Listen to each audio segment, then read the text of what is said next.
My roommate is trying to sublease her room to someone who assaulted me in the past, saying tough luck, not her problem, and to deal with it.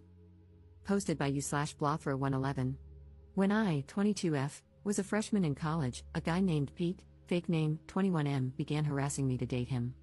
I refused repeatedly, and it ended with him ripping my shirt off at a party in an attempt to touch my chest. I filed a police report, and Pete was found guilty of assault.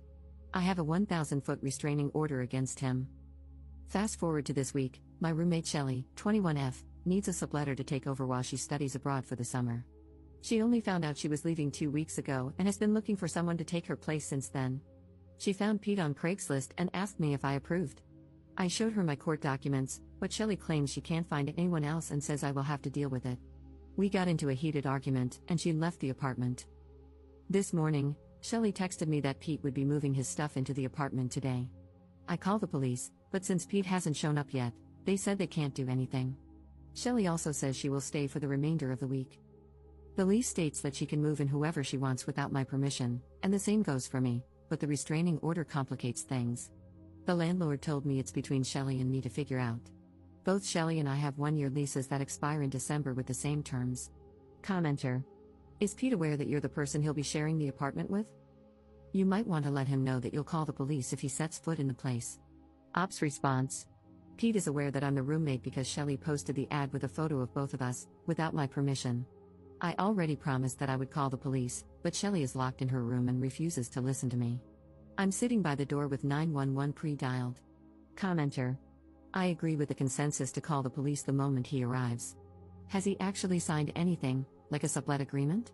If so, he'll probably be on the hook to pay for an apartment he can't legally step into. I'm also not a lawyer, but I can't imagine that attempting to enter a living arrangement with someone holding a restraining order doesn't negate the restraining order. The first question I would ask Pete if I were a cop or judge is, why did you think you could live there without violating the order? Ops response. Shelly claims that Pete has already paid her for all 3 months in advance and that he signed a contract with her.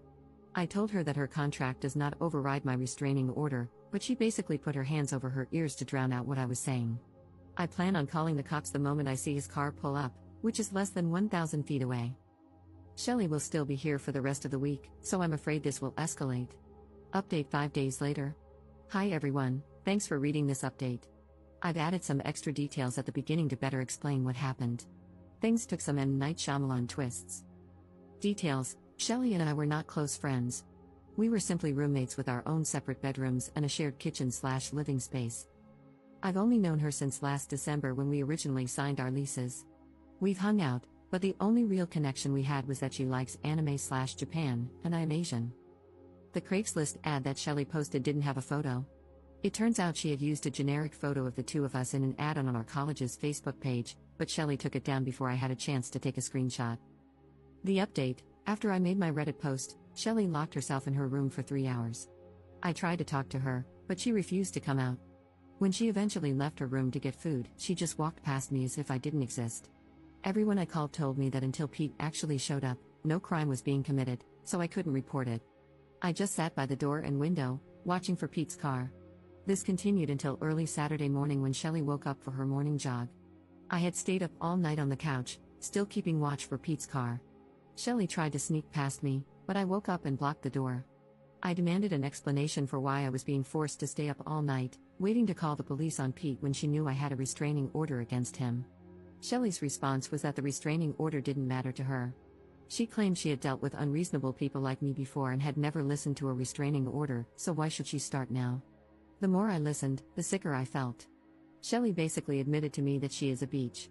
I told Shelly she was a real piece of work and that I would continue keeping watch for Pete while considering legal action. She replied that she was done looking for subletters and that it was my problem. I told her to go for her jog, and she left, only to return a bit later and lock herself in her room again. Around noon, I accidentally fell asleep because I had been awake for more than 36 hours. When I woke up, I saw Pete helping Shelly move her belongings into her car. While I didn't see him inside the apartment, he was helping her in the parking lot. I immediately locked them both out and called the police. When Pete and Shelly came back to the door and realized it was locked, Pete noticed me watching from the window. He blew up at Shelly, demanding to know why I was in the apartment and why she hadn't told him I was her roommate. He demanded his money back, and I could hear them yelling at each other through the door. When the cops arrived, they handcuffed both Pete and Shelly. I explained the situation, and Pete claimed he had text messages and emails to back up his side. The officers checked his phone and found messages from Shelley indicating that her roommate wouldn't care about XYZ because he's a chill guy. Pete had even posted his own ad looking for a male roommate. That's right, Shelley is a liar too. The police released Pete because he had proof he didn't know it was me. I was fine with this, as I saw the messages myself. Shelley, however, was charged with disorderly conduct, and her mom came to get her. On Sunday evening, Shelley and her mom returned to the apartment to finish packing for her study abroad program. Shelley made snide comments about me definitely going roommate hunting to find her a subletter, as I had said I would. I ignored her. This morning, Shelley left for her flight. The good thing about separate leases? I'm only responsible for my rent, not hers. So, I'm going to sit back and relax for the rest of the summer while she gets evicted for failing to pay her share. Up in the comments. I wish she could have been charged with more, but she started bawling her eyes out to the police officer, and he went easy on her because she looks so young. To me, it's just another sign that she's an awful person because she was manipulating the cops. The lease explicitly states that I'm not liable for her rent, and even if she tries to sue me, it's my word against hers, and I'm confident I would win that legal battle. Pete is staying as far away from it as he can, and he apologized to me and is trying to get his deposit back from her.